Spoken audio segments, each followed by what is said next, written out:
I beg to move this House has considered nurture and alternative provision in primary schools. It's a pleasure to serve under your chairmanship, Sir Christopher.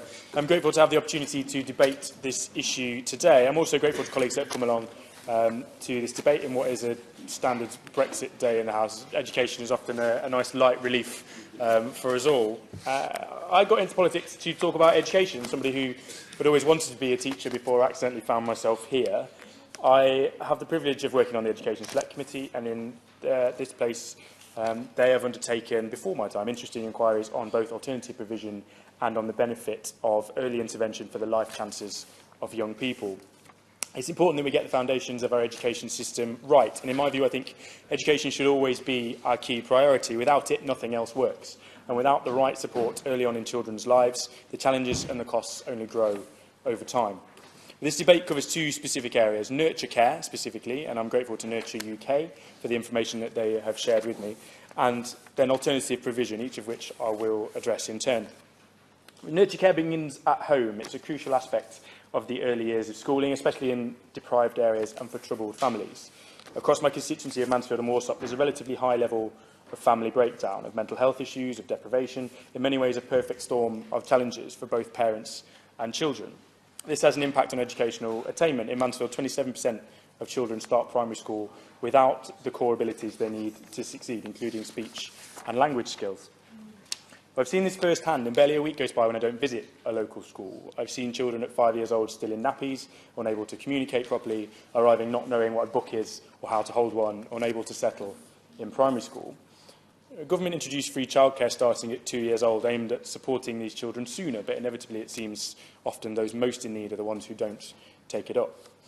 But children who have a good start in life tend to do better at school, attend lessons regularly, form meaningful friendships, are significantly less likely to offend or experience mental health problems later in life. Nurture care within schools ensures that children engage with more supportive experiences, giving them necessary social and emotional skills to succeed and develop resilience. But Mansfield has some great examples. I will give way. He's making an incredible speech, and I'm very proud to serve with him on the Education Select Committee. Just on the point he's raising about the importance of nurture groups, would my honourable friend agree with me that one of the ways that this could be carried out by schools right across the constituency would be if this was somehow acknowledged in Ofsted reports, the fact that schools are making this extra effort to be inclusive and offer nurture groups in schools? Thank you for your intervention and for the kind comments. I absolutely agree that it's positive to see the changes in recent Ofsted proposals to look more at the holistic support within schools and not just academic results, but we could certainly go further with that. And this kind of provision could be included in that. Mansfield has some great examples of schools that work to provide nurture care for their pupils. One I'd like to mention in particular is Forest Town Primary School, which supports its most vulnerable pupils through a nurture group. It's almost a school within a school, providing a holistic care to help children engage with education early on. I will give way. Thank the honourable gentleman for giving way. Last year I went in a number of schools in Coventry, and some of those schools in particular, there were short of resources to employ what you would call specialist teachers for kids that have got special needs. And we find the same thing in terms of nursery provision in some of the most deprived areas in Coventry. Would you not agree with me, and I don't want to be too political, that this is something the government's got to try and address somewhere down the line here? I thank you for that, and I agree. I think there's certainly a case to be made for specialist training and changes to the way that we do train teachers, which is something I know that government has touched on, certainly in discussions I've had with ministers in the department. I visited the centre at Forest Town, which is a separate building on the school site where young people who are finding mainstream education challenging in those early years can have a quieter, more personal, supportive environment and slowly build up to that full school experience. Some have special educational needs, some challenging situations at home. All are able to grow at their own pace with that extra support. It's a bit like an alternative provision, but it's on site and is therefore more flexible. It allows the children to move in and out of that mainstream setting, to have a space to call their own within school, but equally not to be excluded from those social networks in the same way as if they were sent to an off-site provision. The teachers at Forest Town I'll come back to her. Teachers at Forest Town do a fantastic job, and their hard work and supportive care for those children makes a huge difference to their lives. I will give way to the Honourable Lady. I thank you again for giving way. And just on the point about, you were talking about the different curriculum that's offered to these children in nurture care, which is more bespoke and suitable for them. Would the Honourable Gentleman agree with me that therefore they shouldn't be subject to the same accountability measures in judging their progress as some of their peers, because they are getting a bespoke and individualised experience? I thank you for that, and I agree. I think there has to be some leeway. We talk in this place often about aspiration and people's aspirations for the future. For some people, that is A-levels and university. For other people, it's just being able to live a relatively normal life and to get on in school, to be able to get into employment and much simpler things, actually. And there should be an acceptance of that, I think, within the way we judge schools more broadly. I will give way. I thank my friend for giving way and for his work on the Select Committee, and note that there's a number of Education Select Committee members who come here today. With the point that he's making about this organisation on site within the school, he will know from our report on alternative provision that what we suggested was that it's very important that if it's learning support units or other organisations within the school, that the teachers should be properly trained in order to deal with those children who have difficulties. When at the moment what often happens is they may be supply teachers or they may be temporary teachers who don't necessarily have those skills, and actually that could make a world of difference, because as he's describing how much better it is for the child to stay within the main school, move within the mainstream unit and the SEPA unit depending on his or her difficulties. I thank you for that intervention, particularly thank himself and those members of the Select Committee that have come along today. I absolutely agree that, I'll touch on it later in my speech, that it's important that this isn't exclusion from the classroom. This is a nurturing and supporting environment to help these children to succeed. I'll give way. First of all, Sir Christopher, can I congratulate the Honourable Gentleman for Mansfield and bringing it forward, and I think the fact that we've all made interventions is an indication of our interest. Alongside him, I believe there's a real need for the short-term focused intervention for children with particular social, emotional and behavioural difficulties that is found in the nurture groups. Does the Honourable Gentleman not agree that there's a need to increase the availability of nurture groups, which will allow individual children to reach potential, but also ensure that teachers are able to better spread their time and energy through classes where children who are unable to learn in a typical classroom setup can do so by being taught in a dedicated way that benefits everyone? Thank you for that, and I'll touch on some statistics from Northern Ireland a little bit later that I hope you'll find interesting. But I agree. I think the way and the reason that the provision at Forest Town works in particular is that it is, whilst it's a separate building and a separate environment, actually it is included within the school, and it allows the teachers to engage with it and children to dip in and out and to have that integrated and supported approach that he describes. I think it's an incredibly beneficial thing. The earlier we can get children and families engaged with nurture care, the better. Children learn best when they have strong self-esteem, a sense of belonging and resilience. Nurture groups were first developed in London, actually, in 1969 by an educational psychologist, Marjorie Boxall. And large numbers of young children were entering primary school in inner London with severe emotional and behavioural difficulties, which led to a high demand on special school places in particular.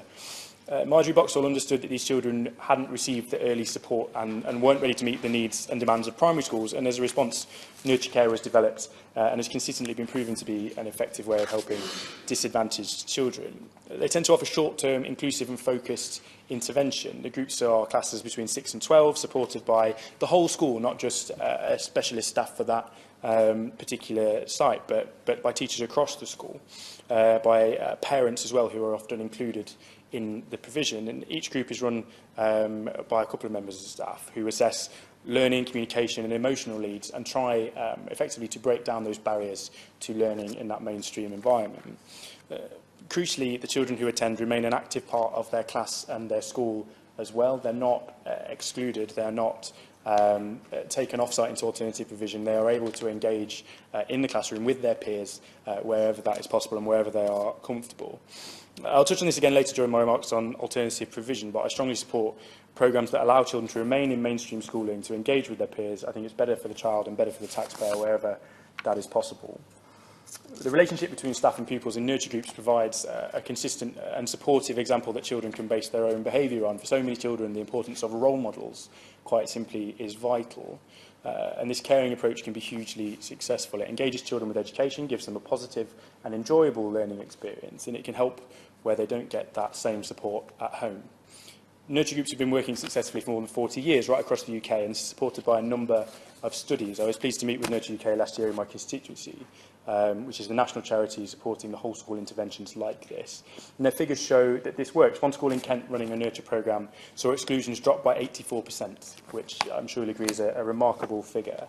The 2016 Queen's University Belfast study also supports their effectiveness. They evaluated the impacts of 30 such groups in Northern Ireland and found them to be cost-effective, but also, while 77% of children who entered nurture groups exhibited difficult behaviour, this reduced to just 20% at the end of the programme. I'll give way. Well, gentleman, for giving way again. I wonder if he shares a similar concern to me, because these nurture groups sound absolutely fantastic and definitely suitable for the children. I wonder if you would find nurture groups like this and this attitude towards looking at the causes of the behaviour in schools that have zero tolerance behaviour policies. Thank you for that. I think it's an interesting debate, perhaps not for now, but certainly an interesting discussion. There has to be that balance, absolutely. And I'm a firm believer, having been to a variety of different schools with different atmospheres in discipline and in teaching children the value of that, but equally, respecting the needs and particularly of vulnerable children in cases like this. I don't think nurture care has to be this formal thing in that setting, but I do think there has to be that flexibility in that approach to give a more bespoke experience to children who need it. Absolutely. I'll give way. He's very kind for giving way, and he's been most gracious to us all for the interventions. It's just he mentioned about the Queen's University, and I did a contribution in a speech last year and used those stats that the honourable gentleman has referred to. I'm just wondering, when it comes to summing up and integrating all the information from across the whole of the United Kingdom of Great Britain and Northern Ireland, there are many good examples, and that's one from Belfast. Maybe the Minister could perhaps take those examples of good practice on board. I thank you, and I'm sure the Minister will do that. It's important to weigh up all of this evidence in terms of where we put our time and energy in education. I certainly think early in that primary school and early years environment it should be a key priority. But over the last 3 years, school exclusions have risen by more than 40%. If there was ever a time to invest in this early intervention and nurture care, I think the time is now. This early support, if properly managed, can set children up for their whole lives at school. Some will continue to need help, and it's especially important that those children who have needed that low-level ongoing support throughout their time at primary school don't then lose all of that when they go to secondary. That transition is vital. We can be more inclusive. We can support children to stay in school and reduce exclusions, but we have to both invest in it both financially and with the time and training for teachers. The links between school exclusion and social exclusion are well known. Children that are excluded from school are far more likely than their peers to have grown up in the care of the state or in poverty. They go on to have much higher rates of mental illness or are more likely to end up in prison. That cycle needs to be broken somewhere. These children are the most vulnerable in our society. They need greater support, and we need to do more to provide a supportive environment, ensure our education system provides positive, safe and reliable space for our most vulnerable children. Nurture care can turn around a child's life and help secure a stable future into adulthood. It's not a debate about financial efficiency, but I'd like to highlight an IPPR report from 2017 which argued that every cohort of permanently excluded pupils will go on to cost the state an extra £2.1 billion. The government should support nurture programmes because it's the right thing to do, but I'd also argue that spending on nurture care is one of the best value options for educational expenditure. It's proactive, preventative support. And just as we're looking at prevention in the NHS long-term plan, we should be looking at it in education too. I'll give way to Stephen Lee. Thank you again for giving way. You're making an absolutely excellent speech, which is quite surprising in education for me to find myself agreeing so wholeheartedly with somebody from the other side. But the point I'd like to make is that it's not just a financial consideration. It's also an accountability consideration as well. Even if schools had the money to provide the care that they needed for nurture care, and even as you're right, they had the money that would be used for exclusions to provide this early intervention and care, schools still might not want to do it unless the accountability system is changed to recognise this as good, worthwhile work. I absolutely agree, and we mentioned briefly before about the changes in Ofsted's approach that I think are positive. I think we could do more to highlight some of this good practice nationally and to incentivise schools to do that. And I think, to be honest, we talk a lot in the committee about SEND provision. I think schools would love to have more independence over how they provide this kind of support. If that came with the right accountability and the right financial support to do it, I think teachers would embrace that. At this point, I'd like to mention the Select Committee's recent report on tackling disadvantage in the early years, which notes there's currently not enough of a clear and strategic direction in early years education. The report argues that the government has to remove barriers to progression for early years teachers to encourage recruitment and retention of a skilled early years workforce. We need experienced teachers able to provide effective nurture care and help with the transition from nursery to primary school. I welcome the recent announcements on recruitment and retention from government in schools, which has been welcomed by the schools I've visited since. I think similar incentives and support in early years could be equally helpful. The report also praises maintained nursery schools for ensuring excellent outcomes for disadvantaged children, argues we need to fully fund maintained nursery schools by the end of the financial year. Although this is a debate about primary education, the earlier we can start support programmes for vulnerable children, the more effective that intervention will be. As one of my constituents working in the nursery sector recently said to me, the early years of life are the most important of life, the building blocks for their future, and if you miss these bricks, it all comes tumbling down. I thought it was quite a poetic way of describing it. The report also discusses the importance of a strong home learning environment and the importance of reviewing the evidence around interventions which support parents and families in creating that positive home learning environment. It's important we continue to review best practice and share information about the forms of nurture care that are the most effective and that they engage with parents to help provide that. Turning to look more broadly at alternative provision, it's often seen as somewhere only the worst behaved pupils should go, but it's not. Alternative provision is much more than that, and done properly can provide excellent education. It's important to remember that it also covers education for pupils who can't attend mainstream education for a variety of reasons, health reasons, not only those who have been excluded from school. It includes things like pupil referral units, alternative provision, academies, free schools and other settings. And there are some excellent examples which provide tailored education to pupils who have struggled the most in mainstream education. The alternative school in Accrington, for example, offers a holistic and flexible full-time school experience designed to respond to the needs of young people who are unable to remain in mainstream. They cater for up to 90 pupils a year spread across 3 campuses in the northwest, and they specialise in a curriculum designed specifically for people aged 8 to 18 who require that smaller, more personalised and individual approach to their education. I think that's a positive path and an example to follow. So alternative provision, when done right, works well, but too often it's seen as a dumping ground for difficult children, a way to get them out of the school, and we need that narrative to change. As I noted earlier, I believe that where possible, schools should try to keep children in a mainstream setting. That correlation between exclusions and problems in future later life is significant.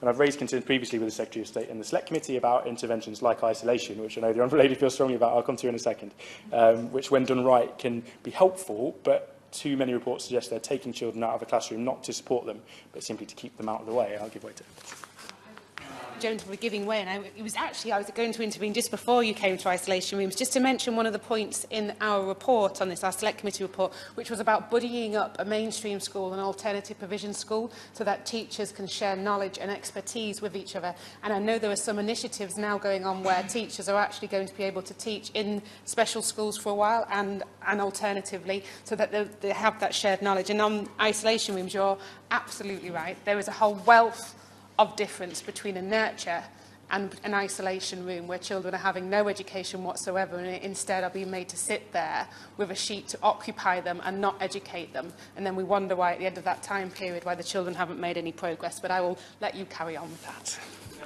I thank you for that, and I agree. I think partnership working between schools is something the government have promoted in a way, and certainly we see that work between schools in the independent sector and comprehensive schools in particular. But I'd welcome that, and I think teachers again would welcome that opportunity to get a broader experience and the training and development that comes with that.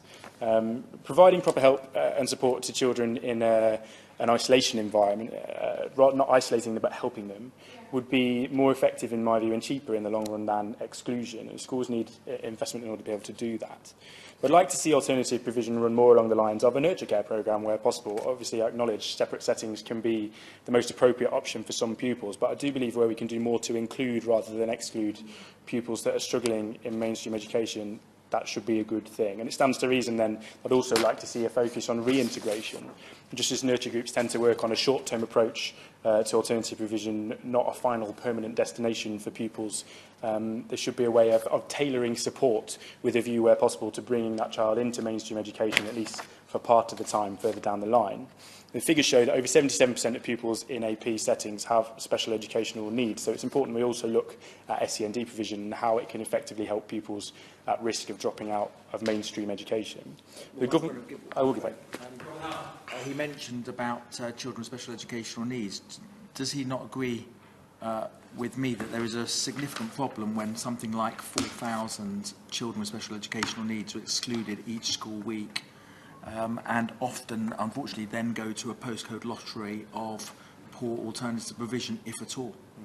I thank you for that, and I absolutely recognise that challenge. I think our existing inquiry on SEND and the Select Committee highlights the postcode lottery element and the confrontational experience that many parents face in terms of trying to get the support that they need. And whilst it seems that a lot of those involved have recognised the will of the legislation and the ideas behind the legislation to be the right ones, there's certainly a practical barrier in terms of delivery of a lot of that does cause those problems and doesn't always offer the support that it should. The government's vision for alternative provision outlined last spring was largely a positive one, with a commitment to ensure that it becomes an integral part of the education system with high quality outcomes for pupils. It's positive that government's increased funding for high needs and alternative provision in Nottinghamshire. The budget's risen from just shy of 60 million in 2017 to 64 million this year, which is welcome and will have a positive impact on pupils in my constituency, but there's still far more to do, and this SEND challenge is, in my view, probably the biggest problem we face in our education system, not a simple one to solve, but actually affecting mainstream schooling and budgets across the board as well. I'll give way. Forgiven way. I did visit a school in my constituency, St Anne's Infants, which won the Marjorie Boxall Quality Mark Award for their nurture group back in 2016. So I appreciate the really good work it does. But I was in Westminster Hall yesterday for a debate on special educational needs, and there's real concerns around the country about the lack of funding for that. And I think we do need the point that the Honourable Member just said about integrating this into the education service. It shouldn't be these excellent groups that are getting excellent provision in some schools. We actually need to make sure that whether it's children with emotional needs or physical needs or just children that need a decent education get support in a joined up way. Absolutely. I welcome some of the things that government have done in terms of recent pilots, in terms of mental health support in schools and some of the positive things that's happening there. But it does need to happen across the board. You're absolutely right. And to have that experience for every child who has that need, to be able to access the support, not for it to be a postcode lottery as has been described. The quality of alternative provision is too variable across the country, and while some settings have brilliant teachers trying to turn around lives, others don't have that focus, and the most vulnerable pupils are often not getting the education that others are, both in SEND and behaviour management. One size doesn't fit all, so schools need to be able to find and offer the right intervention. I'll conclude, Christopher, and ask the Minister to look at the ways in which government can do more to support nurture provision in primary schools, with a view to offering early support, particularly in deprived areas that are most in need, helping more children to stay on in mainstream education, helping cut the number of exclusions, giving children in my constituency better life chances, and also saving the taxpayer money in the long term. But I'd like to see more of that supportive focus within alternative provision too, support for schools to have more in-school alternatives to exclusion or outside provision. And I believe that approach is one of the most effective ways to support vulnerable pupils.